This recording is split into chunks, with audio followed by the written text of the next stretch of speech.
when you see evil enter the world in the story of Adam and Eve, along with self-consciousness. And evil there is the ability, that's the knowledge of good and evil. That's the ability to hurt other people self-consciously, to know what you're doing. And then, of course, instantly, Cain takes that to the absolute extreme, and he uses that capacity to destroy really what he loves best. He gets as close as a human being can to destroying the divine ideal, because of course his brother is Abel, and Abel is favored by God, and Cain destroys him, which Cain tells God at the end of that episode that his punishment is more than he can bear. And I think the reason for that is, where are you once you destroy your own ideal? What's left for you? There's nowhere to go. There's no up. And when there's no up, there's a lot of down. And you know, there's an idea that was put forth very nicely in Milton's Paradise Lost, when he was describing from a psychological perspective essentially what hell is. And hell is, you're in hell to the degree that you're distant from the good. That might be a good way of thinking about it. And if you destroy your own ideal, which you do with jealousy and resentment and the desire to pull down people who you would like to be, let's say, then you end up in a situation that's indistinguishable from hell. And the way the story, the biblical story unfolds is, well, it's Cain, and then it's the flood. And so Cain adopts this mode of being that's antithetical to being itself, at least to positive being itself. He does it voluntarily. He does it knowing full well what he's doing. And the net consequence of this, that as it ripples through the entire social structure, is that God stands back and says, this whole thing has got so bad, the only thing we can do is wipe it to the ground. And that is no joke. That's exactly how things work. And one of the things that's extraordinarily terrifying about that sequence of stories, and I believe this to be true, I think I realized this independently of any of the analysis that I was doing of mythological stories, because I looked at what happened in places like the Soviet Union and Maoist China and in Nazi Germany, and the most penetrating observers of those societies, the people who were most interested in how it was that those absolute catastrophes came about, all said the same thing. It was rooted in the degeneration of the individuals who made up the society. You know, you hear, well, people were following orders. It's like, no, that explanation doesn't hold water. Or that you'd be punished if you resisted. Well, there was some truth in that, but nowhere near as much as people might think, especially at the beginnings of the process. More it was that people decided, each and every one of them, to turn a blind eye to the catastrophes and to participate in the lies. And that warped the entire societies, and they went, as you know, they veered their way downward to something as closely approximating hell as you could hope to manage, especially in places like Nazi Germany and, well, in all three of those places, in Maoist China and in the Soviet Union. And so the thing that's so frightening about, one of the things that's so frightening about the stories in Genesis is they say something very clear, which is that your moral degeneration contributes in no small way to the degeneration of the entire cosmos. And you say, well, I would like my life to be meaningful. People say that. Really, would you? Really? You really would like your life to be meaningful? You think maybe people would trade a little nihilism to not have to face that particular realization, and I think people do that all the time. It's a terrible weight to realize, but we are networked together. That's the price of, or let's say that's the vulnerability that's associated with our intense capacity to communicate. And it is certainly possible that the ripples of our individual actions have consequences that are far beyond the limits of our immediate consciousness. And I also think people know that too. They know that in the way that people know things when they don't want to know them, which means they know them embodied, they can feel them, they can sense them, they have an emotional response to them, but there's no damn way they're going to let them become articulate because they don't want to know.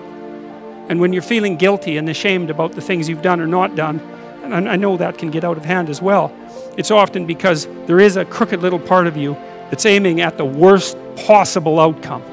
You know, one of the things Jung said about the shadow, you know, that Jung's famous idea that everyone has a dark side and that dark side needs to be incorporated and made conscious. Jung said that the shadow of the human being reaches all the way to hell. And he actually, that's the thing that's so interesting about reading Carl Jung, is he actually means what he says. It's not a metaphor. It's like the part of you that's twisted against being is aligned with the part of the cosmos, let's say, the conscious cosmos, that's aiming at making everything as terrible as it can possibly be. And, you know, it's a terrible shock to realize that. It's partly why people don't realize it. It's something that people keep at an arm's length. It's the same as recognizing yourself as a Nazi concentration camp guard, which is a very useful exercise because there's absolutely no reason why you couldn't have been or still could be one. So, and if you think otherwise, then all the more reason for assuming that you would be unable to resist the temptation if it was in fact offered to you. And if you don't think it's a temptation, then there's so much that you don't know about human beings that you're not even in the game, because if it wasn't a temptation, then people bloody well wouldn't have done it. And plenty of people did it, and it's no wonder. So things get serious in Genesis very, very rapidly. And the depth of the seriousness is ultimate, archetypal. That's it gets as serious as it can get. The story of Noah and the flood opens in a fragmentary manner, and I believe that these passages are part of a longer story that we only have bits and pieces of, and also one that's fragmented in its parts of more than one story. And it starts like this. It came to pass when men began to multiply on the face of the earth, and daughters were born unto them, that the sons of God saw the daughters of men, that they were fair, and they took them wives of all which they chose. Now there's an idea there. There's two ways of looking at the past. And you can kind of see that in the political landscape that we inhabit now.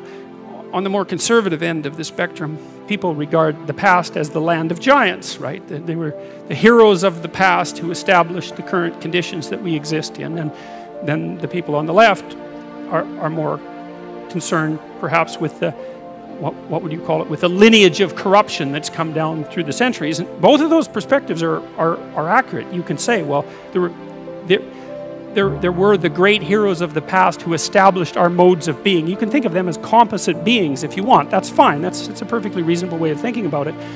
And you can also think of the accumulation of corruption and evil that's come along the centuries as well. And so you see both of those reflected in these initial few lines. That the sons of gods, so those are the heroes, saw the daughters of men, that they were fair, and they took them wives of all of which they chose. Then this statement comes in as somewhat of a non sequitur.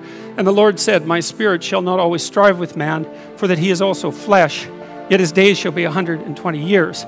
And I looked at a variety of interpretations of that line because it doesn't seem to follow so clearly from the previous line, and exactly what it means isn't obvious, but it seems to be, the first line talks about the heroes of the past, and the second line says, wait a second, there's something corrupt about the human mode of being.